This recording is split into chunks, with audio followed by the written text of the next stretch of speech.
Good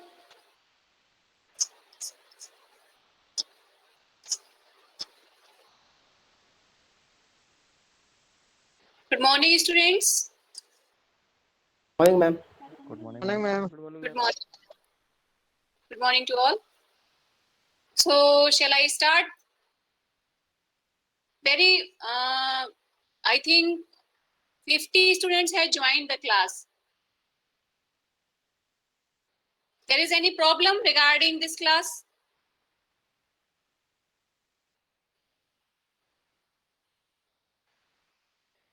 No, ma'am. Today, I think there is no class today, na? Only anatomy class is there.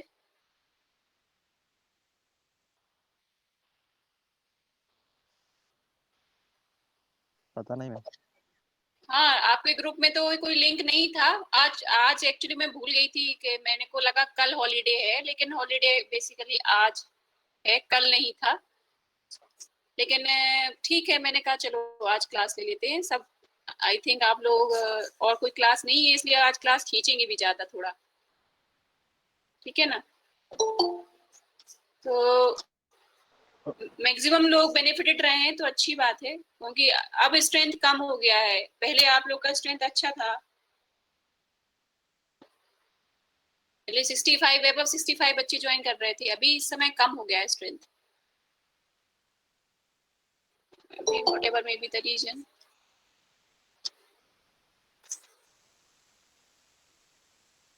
चलिए, तो last class we discuss about the topography of the heart, right?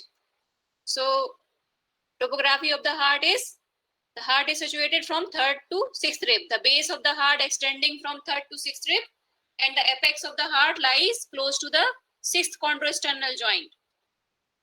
This is the topography of the heart, and heart is situated. If anyone asks about describe the topography of the heart, the topography means you have to address the complete situation of that particular organ, right? So you tell about the position. So regarding position, the heart is situated from third to sixth rib, and the apex lies close to sixth chondrosternal joint. Then it lies in the middle mediastinum. Then the 5/7 part of the heart is on left side, and 2/7 part is on the right side. Okay? Then apex is very close to the diaphragm. So you have to write all these things whenever the topography of heart is asked. आपको ये सारा आपको सारा बताना है कि the base of the heart is extending from third to sixth rib. Then apex is very close to the diaphragm. It lies at the level of sixth chondrosternal joint. Then it is related with both the lung, right lung and left lung. Then it lies in the mediastinal space. In the mediastinal space, it lies particularly in middle mediastinum, because I told you mediastinum further divided into three parts: venial mediastinum, middle mediastinum, and caudal mediastinum, right? So whenever anyone asks, I have to tell about its location as well as its relation with other structures. And what are the organs which are situated adjacent to that organ? ठीक है? तो topography का मतलब यही है. और ये आपको जब हम विस्ट्रल ऑर्गन पढ़ेंगे, rumen, reticulum, omasum, in that also you have to know about the topography, where the organ is situated, so that you can approach that organ whenever any surgical intervention is required, right? So in last class we discussed about the topography of the heart regarding the pericardium. Pericardium बताया था, है ना? Pericardium is serous layer divided into two parts: parietal pericardium and visceral pericardium. Visceral pericardium is also known as epicardium. Parietal pericardium is fibrous in nature and lines internally with the mesothelium. ठीक है ना? So mesothelium or mesothelial layer, which is lined by parietal pericardium, lining the parietal pericardium and covering the heart, that is epicardium. The visceral pericardium is known as epicardium, right? So आपको उसी तरीके से उसको define करना पड़ता है.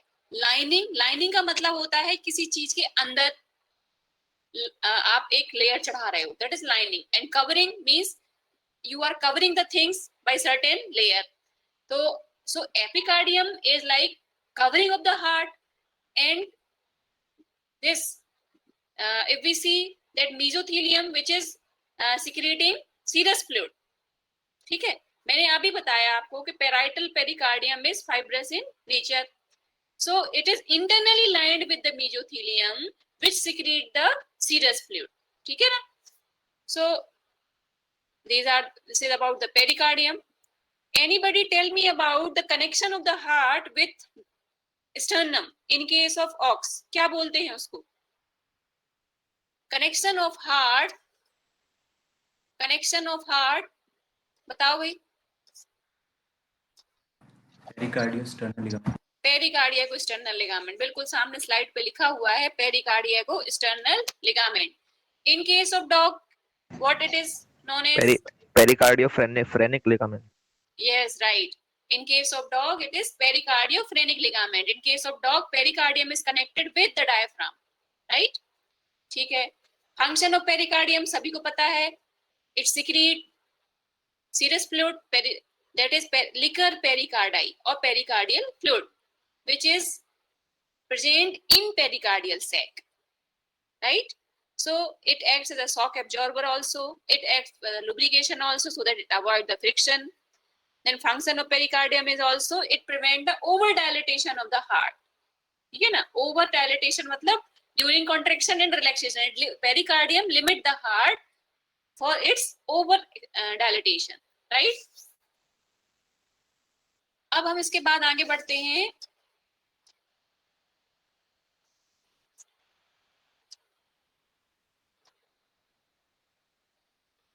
We are discussing about the right atrium. And the right atrium, the position of right atrium, I told you. Right atrium is situated just above the right ventricle. Okay, and it is situated cranial to pulmonary trunk. This is pulmonary trunk. This is pulmonary trunk, and this is right atrium. So right atrium is situated cranially to pulmonary trunk. Okay. Then in this diagram we can see both views of the heart, left view and right view. ये auricular aspect लिखा है ना, ये atrial aspect लिखा हुआ है. Although you understand it like this, this is the left view of the heart and this is the right view of the heart. ठीक है ना. ये हम अगर लेफ्ट साइड से देखेंगे, जो भी मैंने प्रीवियसली आपको इमेज दिखाया उसी का ही एक वो है पार्ट है ये. Here it is pulmonary trunk. This is what? Right auricula, appendix of right atrium. This is appendix of right atrium. And cranial vena cava and caudal vena cava which open into the right atrium. ठीक है. So basically when we see in live heart, ठीक है ना, the cranial vena cava, caudal vena cava, the wall of these vena cava is very thin. आप जैसे अभी आप लोग को तो चांस मिल ही नहीं पाया है. Arteries are thick structure, muscular structure. So you can differentiate the artery very easily inside the body. When you will perform the dissection, it is very easy to trace the artery, but it is very difficult to trace the vena cava. So vena cava को trace करने के लिए pericardium से जाना पड़ता है. ठीक है ना. They are attached with the pericardium. ऐसा लगता है कि pericardium को pierce करके ये अंदर जा रहा है. और very thin membrane, एकदम पतली झिल्ली जैसा आपको दिखेगा वेना केवा का जो वॉल है. ठीक है. तो ये कौन सा व्यू है? लेफ्ट व्यू है. And this is the right view. Here you see this is caudal vena cava, this is cranial vena cava. ठीक है. देन इसके बाद अभी इसमें देखो ये दिस इज व्हाट? एरोटा. ठीक है ना. This is what? Aorta which is arising from the left ventricle. As soon as aorta arises, it form aortic arch, and then after there is bifurcation भी बोल सकते हैं, bifurcation of aorta, या हम ये बोल सकते हैं origin of brachiocephalic trunk from arch of aorta. Brachiocephalic trunk will go further to the anterior part of the body. ठीक है ना. ये किसको सप्लाई करेगा? anterior part of the body, And this part, after forming aortic arch, this part is continues backward as thoracic aorta, then abdominal aorta. ठीक है, तो ये क्या है, बेसिकली मेन ट्रंक एरोटा जिसको बोलते हैं, that supply to lower part of thoracic cavity, then abdominal arteries to the abdominal cavity. And brachiocephalic trunk, ये किस तरफ जाएगा? It will traverse anteriorly to the body inside the thoracic cavity, then after gives branches. It bifurcated into common carotid arteries. ये हम discuss करेंगे बाद में, लेकिन ये डायग्राम इसमें जो चीजें डिपिक्ट की हैं वो मैं आप लोग को बता देती हूँ. Pulmonary veins, from where the pulmonary veins are coming, कहां से पल्मोनरी वेन्स आ रही है?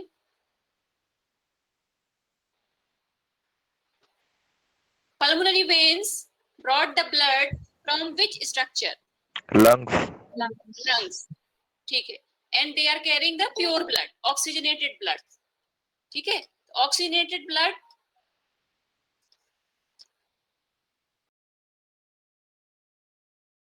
open in which atrium? They open in the left atrium. ठीक है, तो this is representing the pulmonary veins, right? अब यहाँ आप देखो ये एजाइगस वेन लिखा हुआ है, लेफ्ट एजाइगस वेन लिखा हुआ है. ठीक है ना, मैंने आपको बताया था लास्ट क्लास में openings in the right atrium. ठीक है, openings in the right atrium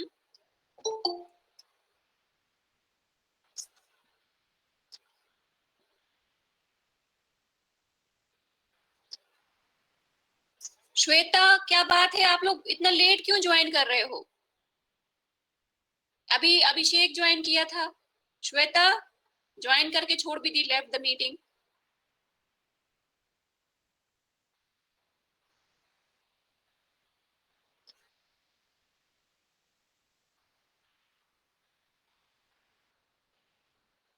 तो आप लोग जो है बीच में क्लास में डिस्टरबेंस होता है, अगर बार बार फिर आपको एडमिट कराना है ना, तो try to join the class 5 minute before.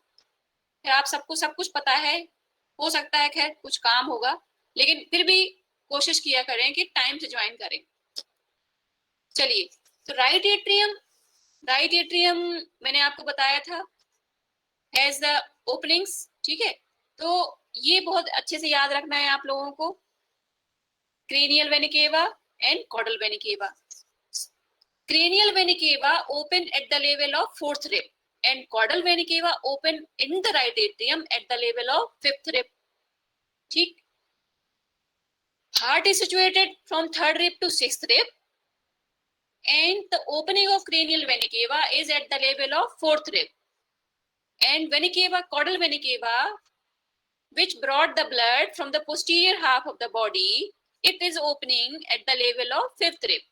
So you have to remember this, at what level these are opening, cranial vena cava and caudal vena cava. Then after third opening is coronary sinus. ठीक, now what is coronary sinus? Coronary sinus, नाम इसका sinus है, it is a short trunk which brought the blood from the heart, venous blood. It brought the venous blood from the heart. Coronary sinus, it is a short trunk which bring out the blood, venous blood of heart into the right atrium. ठीक है, so the great cardiac vein of heart is opening into coronary sinus, means majority of the blood which is returning from the heart is through coronary sinus. However, some vessels, some veins are directly opening into the atrium, right atrium, and that openings are called foramina venerum minimum. बात समझ में आ रही मेरी? मतलब heart को blood supply कौन provide करेगा? Coronary artery blood supply provide करेगा. ठीक है, अब है किससे? क्रेनियल वेना केवा के थ्रू, कॉर्डल वेना केवा के through, and third one is vena hemiazygos, जो मैंने अभी आपको बताया था. ठीक है, these are the three major veins which brought the blood from the whole body. Now the blood from the heart is returned through coronary sinus, and coronary sinus is a short trunk which carry the blood by poured by great cardiac vein of the heart, right?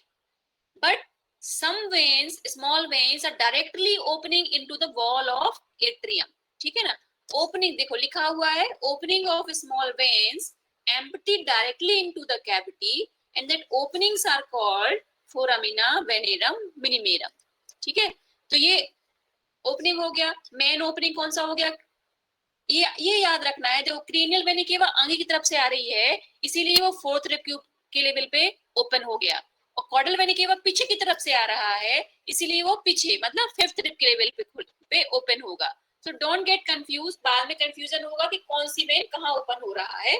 तो वो आगे से आ रही है इसलिए वो आगे खुलेगी, ये पीछे से आ रही है तो थोड़ा सा पीछे इसका की ओपनिंग होगी. ठीक है, अच्छा. देन वेना हेमिएजाइगस, वेना हेमिएजाइगस की बात हुई थी, अभी मैं बताऊंगी, एक स्लाइड इसका भी है. Vena hemiazygos bring the blood from the chest wall. ठीक है, मतलब कुछ पार्ट है चेस्ट का और लंबार वाला एरिया है. The venous blood of that part is bring out by this vena hemiajagus. ठीक है ना, बाकी तो सारा ब्लड कॉर्डल वेनी केवल ला ही रही है पीछे से, लेकिन एक और वेन है which is directly opening into the heart, that is called vena hemiajagus. And where it is open just below the opening of caudal vena cava and very close to coronary sinus, right? Then next opening is right atrioventricular opening. ठीक, तो ऐसा पूछा जाता है, right about the 5 chief openings of right atrium. 5 chief openings of right atrium are cranial vena cava, caudal vena cava, vena hemiazygos, coronary sinus and right AV opening. They are the 5 chief opening of right atrium in adult. अगर यही बात की जाएगी इसमें fetal life में, then additional opening will be foramen ovale. Foramen ovale will be additional opening in case of fetus. ठीक है, so इतना समझ में आया सभी को? 5 चीफ ओपनिंग समझ में आई? सभी को समझ में आया इतना कि नहीं? Yes, आया ma'am. समझ में, ठीक है. अच्छा अब ये बताओ मैम, हाँ, मैम एक बार नाम रिपीट कर दीजिए पूरी ओपनिंग के. फिर से बताते हैं. देखो, मतलब बहुत वैसे इजी वे में याद करो. देखो, बॉडी में हार्ट क्या कर रहा है, पंप कर रहा है पूरी बॉडी को ब्लड. ठीक, अब वापस ब्लड बॉडी फिर से हार्ट को आना है, तो हर जाके एक एक वेन तो जाके खुलेगी नहीं, कुछ मेन ट्रंक होंगे ना जो वापस लेके आएंगे पूरे ब्लड को बॉडी के. ठीक, अब ये क्या है, यहाँ हम टर्म सुपीरियर और इंफीरियर टर्म यूज नहीं करते हम यहाँ पर.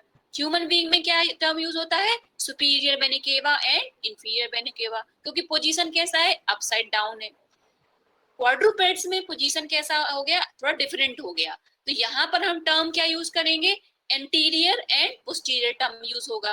मतलब सुपीरियर वेना केवा की जगह हम क्या यूज कर रहे हैं, यहाँ पर anterior vena cava term use कर रहे हैं, और इंफीरियर की जगह हम क्या यूज कर रहे हैं, पोस्टीरियर टर्म यूज कर रहे हैं. ठीक है, तो आगे का जैसे हार्ट कहाँ पर सिचुएटेड है, इधर, तो हार्ट के जो आगे वाला पोर्शन है वहां का जो ब्लड आ रहा है किससे आ रहा है, क्रेनियल वेना केवा से आ रहा है. मतलब 4 लिम्ब वाला ब्लड, हेड और नेक वाला जो ब्लड है, रिटर्न किससे होगा, थ्रू क्रेनियल वेना केवा. ठीक, so one opening in the heart will be of cranial vena cava. Then another is the caudal vena cava. And caudal vena cava पूरी body का पीछे से लेके आ रही, दोनों हाइंड लिम्ब, पूरा एब्डोमिनल कैविटी, पेल्विक कैविटी, इन सारा जो बॉडी के पार्ट्स हैं, ये पूरा कहां से किसके थ्रू आएगा वापस, कॉर्डल वेना केवा के थ्रू आएगा वापस. फिर मैंने वेना हेमिएजाइगस बताया. वेना हेमिएजाइगस छोटा सा पार्ट है जो कि लेफ्ट जो हाफ है, left half of body wall, some lumbar part, some intercostal spaces, वहां से कुछ ब्लड इस ब्रेन के थ्रू किस में ओपन होगा, हार्ट में होगा. तो तीसरी ओपनिंग क्या हो गई, वेना हेमिएजाइगस का ओपनिंग हो गया. चौथा ओपनिंग क्या होगा, कोरोनरी साइनस का ओपनिंग होगा. That is the vein of heart. Coronary sinus is the vein of heart. ठीक है, एंड पांचवी ओपनिंग हो गया कौन सी, right atrioventricular opening. This is fifth opening. If it is in the fetal life, then additional opening, that is foramen ovale. सभी ने सुना होगा foramen ovale का नाम, कि नहीं सुना है? foramen ovale सुना है क्या? Yes ma'am. सुना होगा ना, ब्लू बेबी कंडीशन, ये सब पढ़ाते हैं, नीट में पढ़ाते हैं कि अगर patent foramen ovale congenital defect है, ठीक है ना। पेटेंट मतलब खुला रह जाना किसी चीज की, जो वो है, मतलब duct, it is patent word use for any duct system और any aperture. So foramen ovale is an aperture. If it remain patent, then the condition is called patent foramen ovale. And if it is persisted after birth, then their condition is fetal. ठीक है ना, शरीर उसका बच्चे का नीला पड़ने लगता है, that condition is also called blue baby condition. ठीक, तो ये आप लोग को समझ में आई ओपनिंग्स? Yes, ma'am. ठीक है, अब ये मुझे आप यस मैम। हाँ, आप लोग ये बताइए, whether the opening of the veins are guarded by the valve.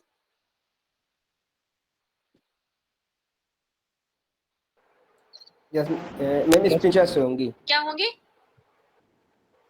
Sphincters. Sphincter, sphincter. नहीं, अपने से बॉडी में वीनस सिस्टम है, whether the veins have the valve, sphincter बोलो या valve बोलो, बात बराबर। हाँ, valve, they are termed as valve.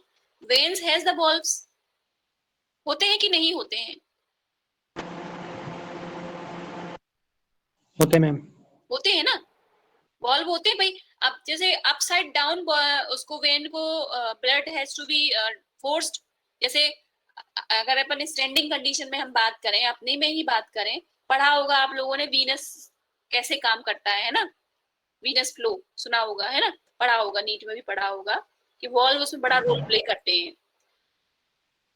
और इसमें आप लोगों ने यहाँ पर ह्यूमन के केस में आप लोगों ने पढ़ा होगा, this superior vena cava do not have the valve, but inferior vena cava has the valve.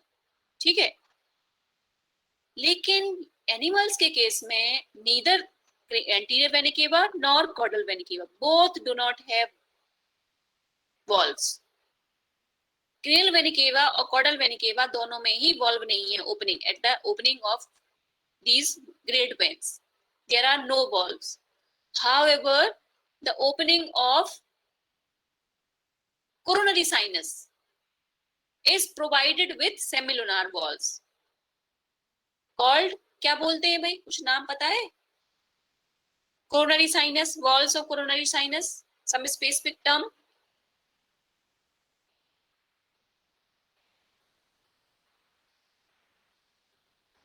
कुछ स्पेसिफिक टर्म है इसके लिए? थेबेशियंस वॉल बोलते हैं क्या? सुना है Thebesians wall? No ma'am. No ma'am. Thebesian नहीं सुना है टर्म? अच्छा, तो No, ma'am. हाँ, so I told you that the opening of cranial vena cava and caudal vena cava are not guarded by walls. Only the coronary sinus is guarded by walls, semilunar walls called Thebesian's wall. ठीक है, ठीक। अब इसके बाद हम आते हैं, this are the openings in the right atrium. अच्छा, अब structures of the right atrium, क्या क्या स्पेसिफिक स्ट्रक्चर होगा? अच्छा देखो, मैं आपको एक्सटर्नल व्यू दिखाती हूँ। लास्ट टाइम ये देखो, ये दोनों फोटोग्राफ्स ये लाइव हार्ट के फोटोग्राफ्स हैं, ठीक है। तो ये इसमें देखो, मुझे ये बताओ ये कौन सा व्यू होगा? यहाँ जहां मेरा कर्सर है, ये लेफ्ट व्यू होगा कि राइट हार्ट का?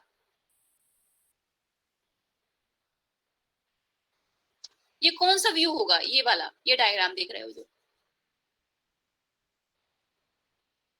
ये लेफ्ट व्यू है कि राइट व्यू है? Ma'am right. नहीं, राइट कैसे होगा? राइट बताओ।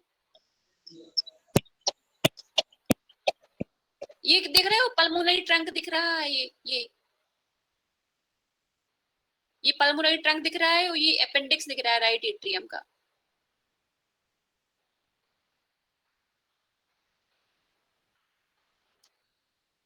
अब बताओ कौन सा व्यू होगा? लेफ्ट व्यू होगा कि राइट व्यू होगा?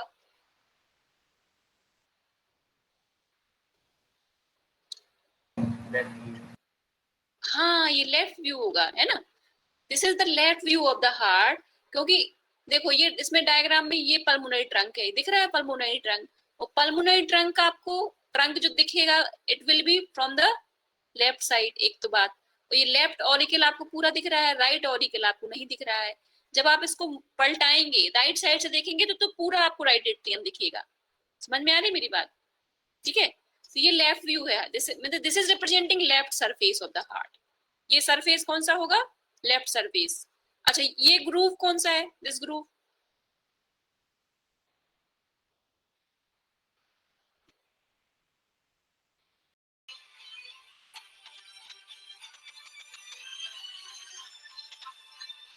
एक्सक्यूज मी बच्चों, हाँ एक मिनट, ये ग्रूव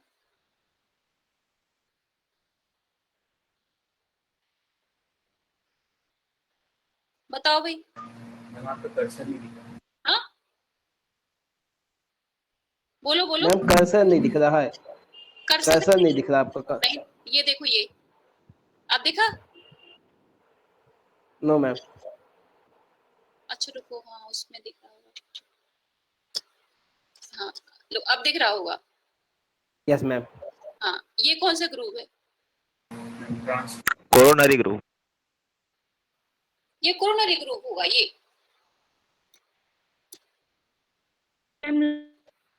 लॉन्गिट्यूडनल। हाँ लॉन्गिट्यूडनल ग्रूव होगा। कौन सा, लेफ्ट की राइट? Left ma'am, left. हाँ लेफ्ट होगा, बिल्कुल सही, लेफ्ट लॉन्गिट्यूडनल ग्रूव बोलेंगे इसको, है ना? लेफ्ट लॉन्गिट्यूडनल ग्रूव क्यों? क्योंकि ये सरफेस कौन सा है? लेफ्ट सरफेस है, तो this groove is left longitudinal groove. ठीक है, ये देखो ये आपको ये क्या दिख रहा है? दिस इज लेफ्ट ऑरिकल, ये वाला पाउच लाइक स्ट्रक्चर है ना यहाँ पर, इसलिए ऑरिकल टर्म यूज हुआ है। ये राइट ऑरिकल का अपेंडिक्स है या राइट एट्रियम का अपेंडिक्स है, और you can say right auricle. ठीक, ये पाउच दिख रहा है इधर से, this is pulmonary trunk and here is the aorta. ठीक, अब यहाँ पर ये अनदर व्यू देखिए, ये हार्ट का, थोड़ा हार्ट जो है छोटा है इसमें, इसलिए इसका स्ट्रक्चर अलग दिख रहा है। ये क्या है? ये राइट व्यू है, this is the right view of the heart. इसमें पल्मोनरी ट्रंक नहीं दिख रहा है, और देखो ये फोर्सेप डाले हुए हैं, सारे फोर्सेप डाले हुए हैं, किसको रिप्रेजेंट कर रहे हैं? पल्मोनरी वेन्स की ओपनिंग रिप्रेजेंट कर रहा है। And where the pulmonary veins open? किस एट्रियम में पल्मोनरी वेन्स ओपन होंगी? Right atrium. राइट एट्रियम में, बिल्कुल सही। So this is representing right atrium and this view is right view. ठीक है ना, this is view is right view. ठीक है, अच्छा ये बॉर्डर कौन से बोलेंगे? ये बॉर्डर कौन सी है? Which border is this one? ये वाला क्रेनियल बॉर्डर। बिल्कुल सही, cranial border. And this one is caudal border. ठीक है, क्रेनियल बॉर्डर, कॉर्डल बॉर्डर। ठीक, ये सेम चीज इस डायग्राम में आप देख रहे हो, ये लेफ्ट व्यू और ये राइट व्यू। ठीक है, तो जब राइट व्यू में आप देखोगे ना, राइट व्यू, अभी एक मिनट, मैंने आपको जो वो डायग्राम दिखाया था, ये वाला, ये this view was left view. ठीक है, और ये this view was right view. ठीक, व्यू वाइज बता रहे थे मैं ये चीज। और ये मैंने क्या बता रही हूँ, ये भी आप देख रहे हो, ये पल्मोनरी ट्रंक दिख रहा है ना, पल्मोनरी ट्रंक तक will be visible in left view. ठीक, और ये क्या कौन सा है? Right view. ठीक, और यहाँ पर ये आ जाएगा longitudinal groove, this one is longitudinal groove. और ये हो जाएगा coronary groove, this one transverse is coronary groove. ठीक,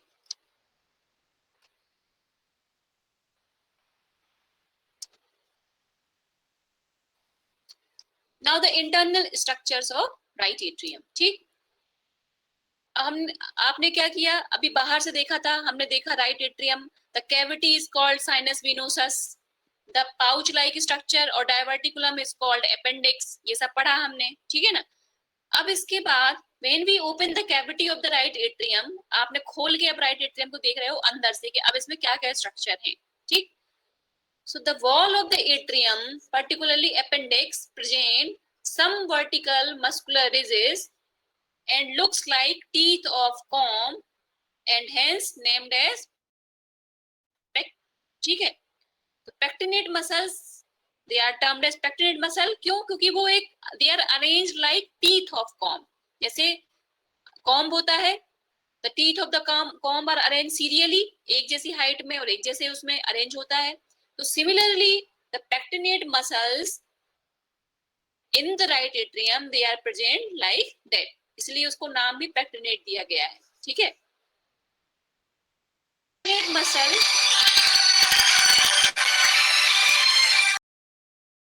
atrium, ठीक। Then I told you that cranial vena cava and caudal vena cava, they both are opening in the cavity of right atrium. So one tubercle is present between the cranial and caudal vena cava, that is called intervenous tubercle. Intravenous tubercle projects ventrally and posteriorly from dorsal wall of septum just anterior to opening of caudal vena cava. It tend to direct flow of blood from cranial vena cava to AV opening. ठीक है, actually ये बड़ा आपको लगेगा कि ऐसा कैसे होता है, लेकिन जब आप ब्लड का फ्लो पढ़ेंगे हार्ट में, जब आप पढ़ेंगे, ठीक है ना, when you discuss the circulation of blood, fetal circulation ही जब हम पढ़ेंगे तब आपको पता, तब उस समय पता चलेगा। तब बोलते हैं कि the most of the blood of cranial vena cava reach to the right ventricle, और caudal vena cava से जो blood आता है that is through foramen ovale reaching to the left atrium. Actually intravenous tubercle क्या है? Intravenous tubercle it is एक क्या कर रहा है, एक path बना रहा है, it is making a partitioning or making a separation between the opening of cranial and caudal vena cava, and it directs the blood of cranial vena cava to directly, means directly नहीं, देख भाई जब opening होगी valve की contraction होगा तभी blood right atrium से left ventricle में, सॉरी राइट वेंट्रिकल में जाएगा, लेकिन एक जो फ्लो होता है means because it is very short duration, opening and closing of the heart is very short time mechanism, ठीक है। तो इसमें इसलिए इसको इसका जस्टिफाई किया है that intravenous tubercle is present। तो जब आप फीटल सर्कुलेशन पढ़ेंगे तो उसमें ये चीज मेंशन है कि the blood reaching from the cranial vena cava direct is first reaching to the right atrium, sorry right ventricle, and the blood which is coming through the caudal vena cava through foramen ovale, it maximum of the blood reaching to the left atrium, ठीक। तो इसी को justification ये है। बाद में तो later on इसका कोई लॉजिक नहीं है, क्यों? क्योंकि caudal vena cava से भी जो ब्लड आएगा या cranial vena cava से जो ब्लड आएगा अल्टीमेटली राइट एट्रियम से उसको राइट वेंट्रिकल में ही जाना है, ठीक है। सो यूटिलिटी, इसका यूटिलिटी जो है मेन फीटल सर्कुलेशन में है, ठीक। Then cranial to the opening of posterior vena cava at the superior aspect of interatrial septum there is a depression known as fossa ovalis. Fossa ovalis कहाँ मिलेगा? Fossa ovalis मिलेगा कहाँ पर? Septum में मिलेगा, ठीक है ना। और सेप्टम में कहाँ पर? सुपीरियर एस्पेक्ट ऑफ सेप्टम, मतलब ऊपर की तरफ, सेप्टम में भी ऊपर की तरफ मिलेगा। In the interatrial septum there is presence of fossa ovalis. Fossa ovalis क्या है? It is the remnant of foramen ovale after birth. Fossa ovalis is the remnant of foramen ovale after birth, ठीक है, समझ में आया? तो क्या क्या चीजें हमने, what structure we have seen in the internally in the right atrium? First is pectinate muscle, then intravenous tubercle. अच्छा ये लाइन मैंने बताना भूल गई। One term is there, crista terminalis. Crista terminalis term किसके लिए यूज हुआ है? Pectinate muscles they are directing and they are terminating at the level of appendix, ठीक है ना। Pectinate muscle terminate dorsally on a curved crest and that crest is termed as crista terminalis, ठीक है। तो एक term जो है वो क्या है? crista terminalis which is used here, ठीक है। यहां आप लोग थोड़ा सा try to see the things, थोड़ा सा डिफिकल्ट तो रहेगा लेकिन दिखाने की कोशिश मैं कर रही हूँ। ये देखिए, ये राइट ऑरिकल मतलब जो अपेंडिक्स वाला पोर्शन है उसको ओपन किया हुआ है, राइट ऑरिकल। ठीक, इसमें आप देखो अंदर से थोड़ा सा आपको वुवन टाइप दिख रहा है, मतलब कुछ पार्टीशनिंग। ये देखो, ये जैसे ये दिख रहे हैं कुछ कुछ वॉल, तो ये क्या है, ये पेक्टिनेट मसल्स हैं, दीज आर पेक्टिनेट मसल्स। ठीक है,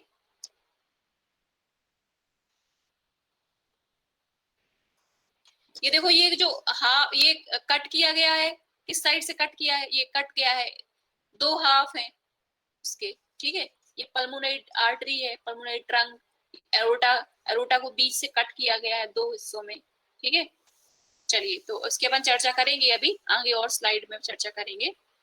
ठीक है, ये देखो और डायग्राम देखो, ये राइट ऑरिकल, ये देखो इसमें पेक्टिनेट मसल्स दिखाया हुआ है, ये अंदर जाल जैसा पतली पतली beam like structure present on the internally in the right auricle. ठीक है, now after the right atrium the next is right ventricle। अच्छा, अब बताओ राइट एट्रियम में ऐसा कुछ जो समझ में नहीं आया हो। मैंने 5 चीफ ओपनिंग्स बताई, openings in the right atrium. ठीक, स्ट्रक्चर बताया, पेक्टिनेट मसल्स, क्रिस्टा टर्मिनालिस, ठीक है, फोसा ओवेलिस, ये सब आपको याद रखना है। इंटरवीनस ट्यूबरकल, ऐसा कुछ जो समझ में नहीं आया हो।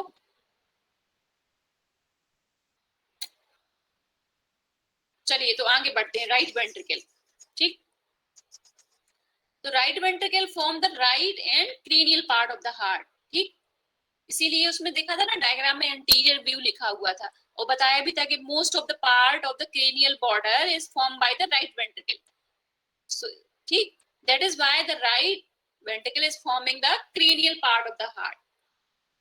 It receive blood from right atrium, पता है आपको किसके थ्रू आएगा, right AV opening, right atrioventricular opening से ब्लड राइट एट्रियम में से it will reach to the right ventricle, and the valve present in between is called tricuspid valve। ठीक है,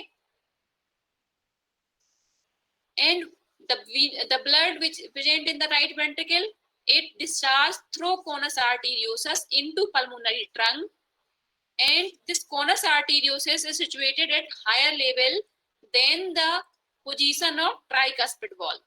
देखो, अब आपको समझना है चीज को, कैसे समझना है।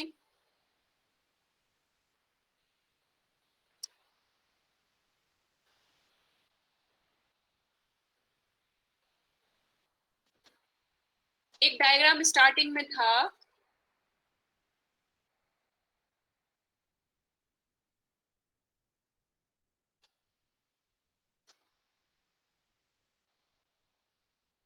ये डायग्राम था, ये वाला डायग्राम, ये देखो। ठीक है, ये क्या है, ये पल्मोनरी ट्रंक है ना, this is pulmonary trunk, and this opening ये क्या है, this is cavity of right ventricle, right, the cavity of right ventricle has been exposed, so this area is called conus arteriosus। conus arteriosus is the opening of pulmonary artery in the right ventricle। ठीक है ना, तो जो ring बन रहा है, ring which is present in ventricle, that is termed as conus arteriosus। so this is conus arteriosus। अब ये दोनों एक ही parallelly, they are not situated parallelly, मतलब एक ही लेवल पे नहीं है दोनों, ये थोड़ा ऊपर है। conus arteriosus is situated superiorly, और ये जो ओपनिंग है ये ट्राइकस्पिड वॉल को रिप्रेजेंट कर रहा है, this is tricuspid wall, so which is lying at somewhat at lower level।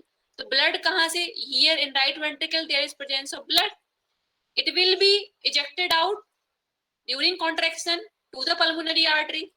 ठीक है, और ये आपको ये तीन, ये क्या दिख रहे हैं, ये क्या है, semilunar valve. conus arteriosus is the opening of pulmonary aorta in the ventricle, it is guarded by valves called three semilunar valves, it is guarded by three semilunar valves। ठीक है, समझ में आया।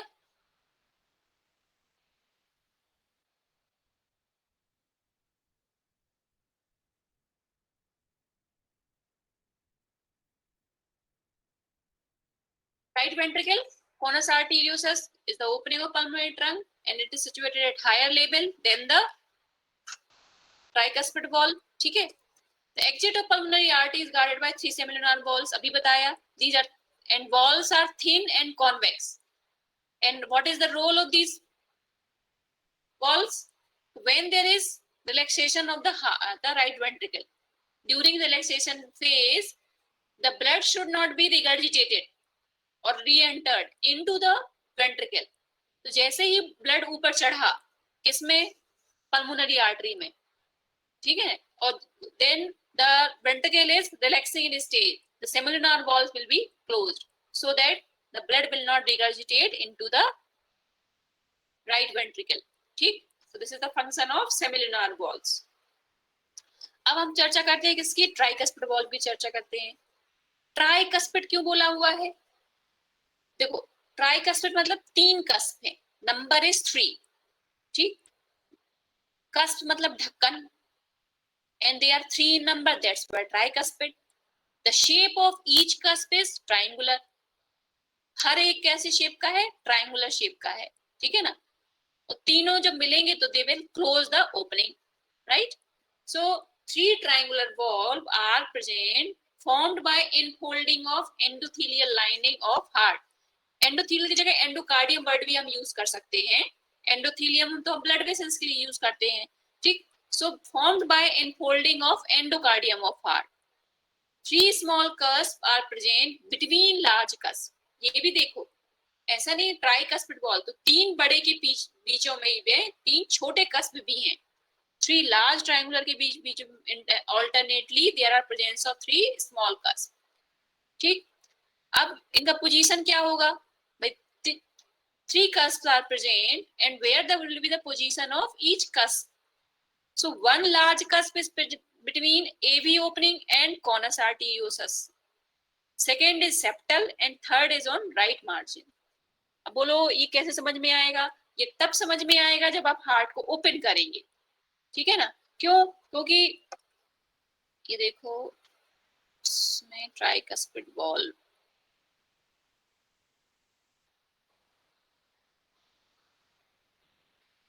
जैसे इसी डायग्राम में आप देखिए, इसमें देखो हियर इज 1 कस्प आपको दिख रहा है, देयर इट इज 1 कस्प. ये this thick wall is interventricular septum, this is interventricular septum. ठीक. और ये जो होगा here it is the wall of ventricle. ठीक है ना. This is the wall of ventricle and this is interatrial septum. तो मैंने कहा आपको कि 3 कस्प हैं, there are 3 cusps. One will be present at interatrial septum, one will be present between AV opening और जो हम बोल रहे हैं यहाँ पर ये this one that is conus arteriosus इसके बीच में, और एक होगा किस पे, there will be in right wall. ठीक. So there are presence of 3 cusps. और डायग्राम देखते हैं हम.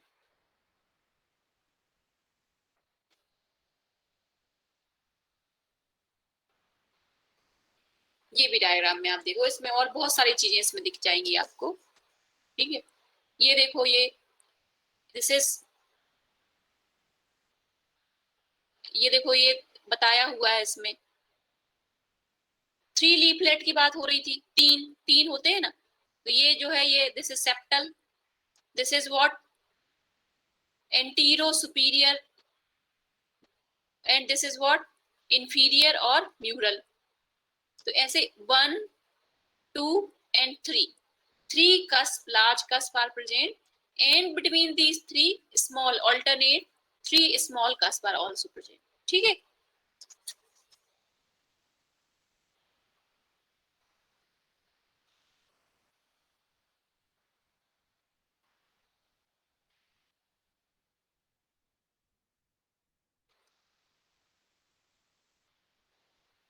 Now the peripheral edge of cusps attached to fibrous ring of AV opening. अच्छा, ये fibrous ring क्या है? Actually the cusps कैसे हैं, एक just like मतलब मैंने बताया ना कैप की तरह, एक ढक्कन की तरह है. ठीक है. तो ये क्या है, जैसे आप मुझे देख पा रहे हो ना? जैसे सपोज ये है, ये मैंने दोनों हाथ मिलाए अपने, ठीक है, तो this is one cusp and this is another cusp, और तीसरा और होगा। तो ये this end of the cusp is fixed. किससे फिक्स्ड है? हाइब्रस रिंग के साथ फिक्स्ड है, मतलब हार्ट की बॉल के साथ फिक्स्ड है ये वाला एंड। और ये एंड जो है, जो ये मूव करेगा, ठीक है ना, they will be hang down when AV opening is relaxed. तो जब खुलेगा तो ये नीचे की तरफ हैंग डाउन होंगे बॉल, और जब ये बंद होगा तो ये आगे ऐसे फिट हो जाएगा, क्लोज हो जाएगा ball. So valve will be closed like this and will be open like this, open like this and closed like this. So this portion of the valve is fixed by, मैंने अभी बोला ना, fibrous ring, ठीक है ना। तो अभी जब हम पढ़ेंगे skeleton of heart, we will discuss the four fibrous ring.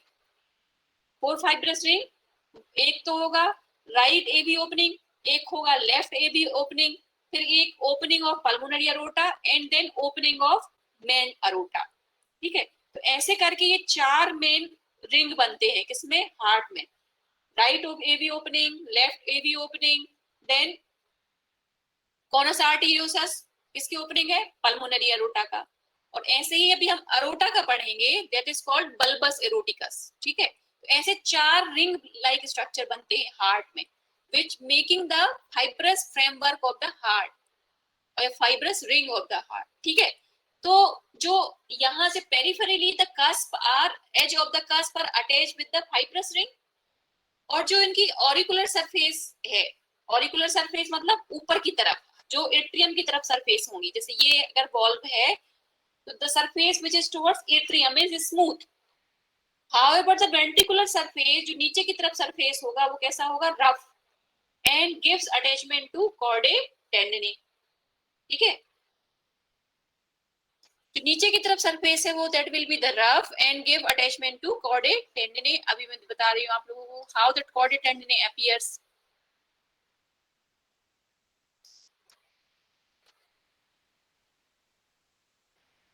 इस डायग्राम में बहुत अच्छे से आपको दिखेगा, ठीक है। ये जो है, ये देखो, जो edge of this cusp, it is laced with tendinae like structure, ठीक है ना, it is laced with tendinae like structure. This is what? Chordate tendinae. ये जो दिख रहे हैं धागे जैसे दिख रहे हैं, ये क्या है? These are the chordate tendinae. One end is attached with the cusp and another end is attached with the papillary muscle. ये इधर से papillary muscle से connected है और इधर से किससे कनेक्टेड है? cusp से। यही जो chordate tendinae है, ये they will work during closure of this valve, ठीक है। इन्हीं के through the action of these chordate tendinae and contraction of papillary muscle. अभी papillary muscle की चर्चा नहीं की है, अभी बताती हूँ मैं आप लोगों को। So through these actions, wall of the heart, ठीक है।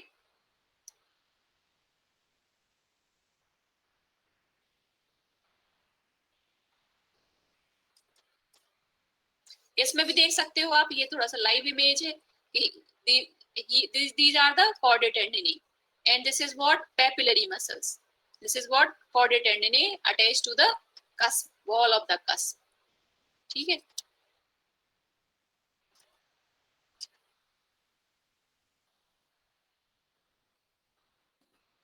ठीक, तो chordate tendinae समझ में आया सभी को? क्या है chordate tendinae? बताओ भाई, समझ में आया कि नहीं? Anyone? chordate tendinae समझ में आया है कि नहीं आया? Yes, ma'am. है ना? आशा बताओ भाई, अनम्यूट योरसेल्फ आशा।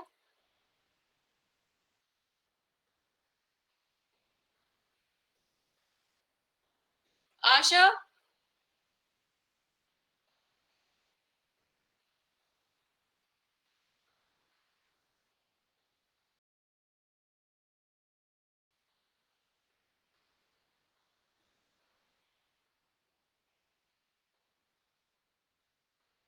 सब लोग शांत क्यों हैं?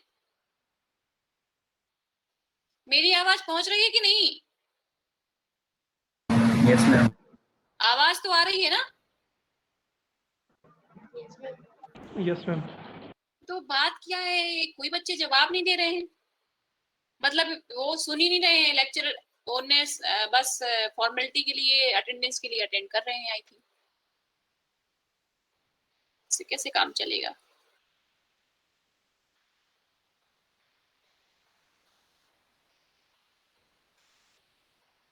अच्छा ये बताइए, इतना समझ में आया कि नहीं आया? Yes, ma'am. Understood. समझ में आया ना इतना? Yes, ma'am. Yes, ma'am. नहीं समझ में Yes, आया ma'am. तो आप बोलिए, हम दोबारा समझाएंगे उस चीज को, लेकिन एटलीस्ट इतना अच्छा इंटरेस्टिंग टॉपिक है। वैसे ही एनाटॉमी आप लोगों को टफ लगती होगी, ड्राई लगती होगी, लेकिन हार्ट तो एक बहुत अच्छा टॉपिक है।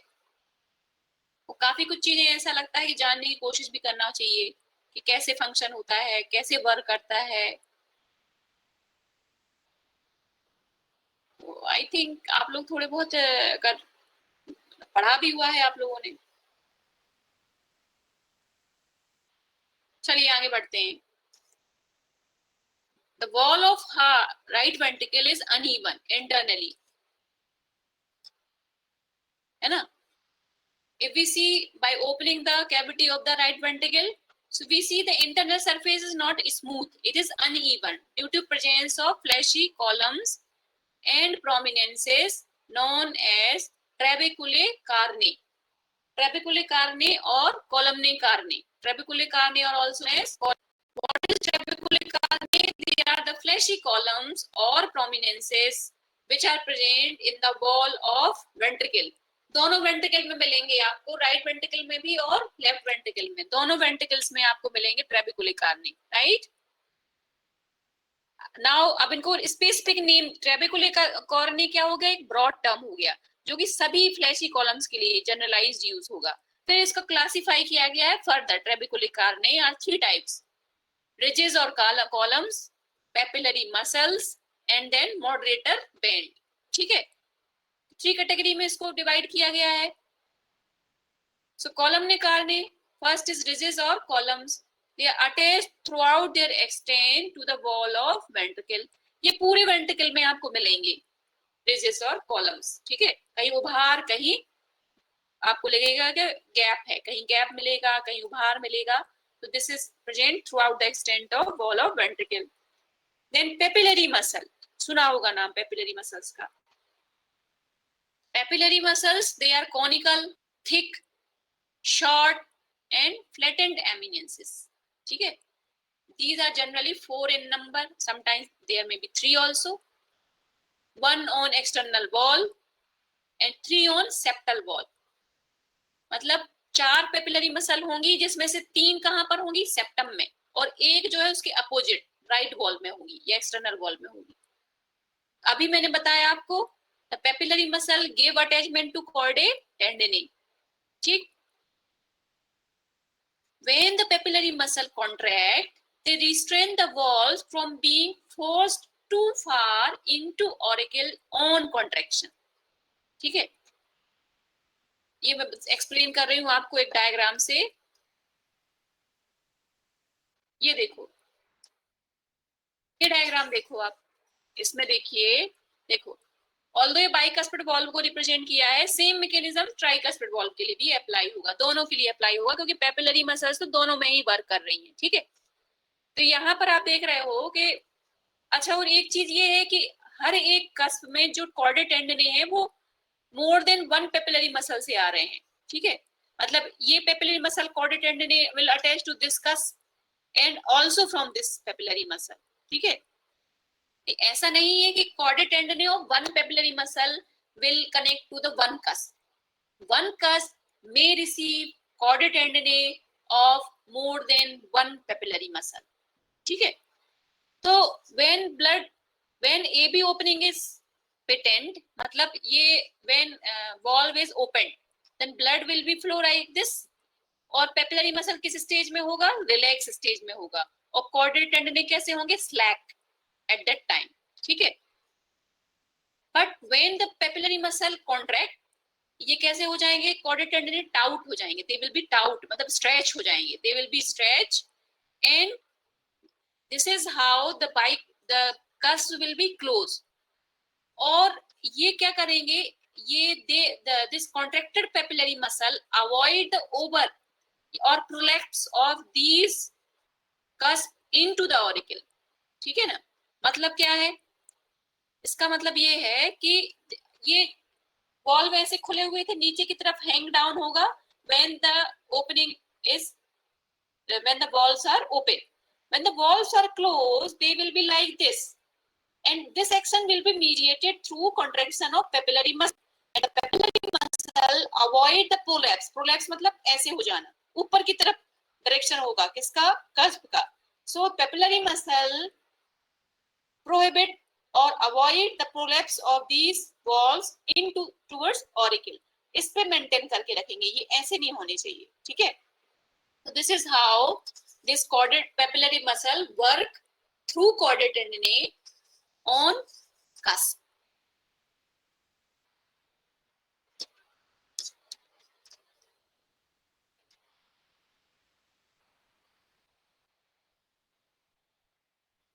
Papillary muscle के बारे में समझ में आया. Number, they are 4 in number, 1 on external wall and 3 on the septum. Then next is the moderator band. Moderator band is also known as septomarginal trabeculae. Trabeculae carne term बोला था ना, trabeculae carne. So moderator band is also one type of trabeculae carne. Septomarginal क्यों बोला है? Because one end of this band is attached with the septum and another end is attached with the wall. So that is also, it is called septomarginal trabeculae.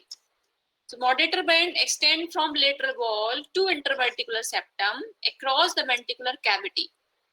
ठीक है, मतलब middle वाला portion इसका free होगा, दोनों तरफ से ये कैसे अटैच होगा, एक तरफ से सेप्टम से जुड़ा हुआ है और एक तरफ से वॉल से जुड़ा हुआ है, वेंट्रिकुलर वॉल से. तो इसका फंक्शन क्या है, it prevent excess dilatation of the heart. बहुत, क्योंकि जितनी इसमें टेंसाइल स्ट्रेंथ होगी उतना ही हार्ट को आगे अलाउ करेगा, otherwise it will make the heart to regain its position. ठीक है, तो it prevent excess dilatation of heart. Moderator band. अच्छा, now the number of moderator band. So in the left side moderator bands are 2 or 3 in number, and in the right side one moderator band is present. It means in right ventricle there is one moderator band. ठीक है, and in the left ventricle more than 2 moderator bands may be present. ठीक है, moderator band आप लोग को दिखाती हूं मैं.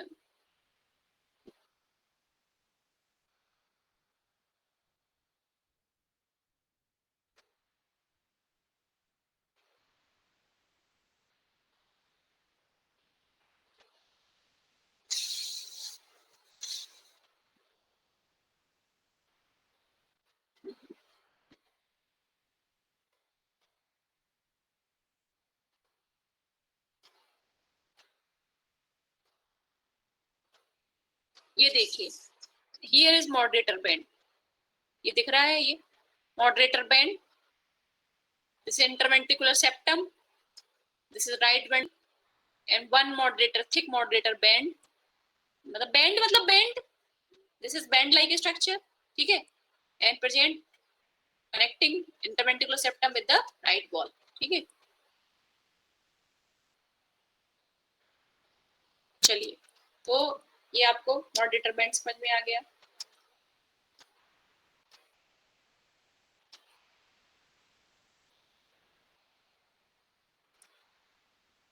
तो ये समझ में आया सभी को, right ventricle. Any confusion up to this part?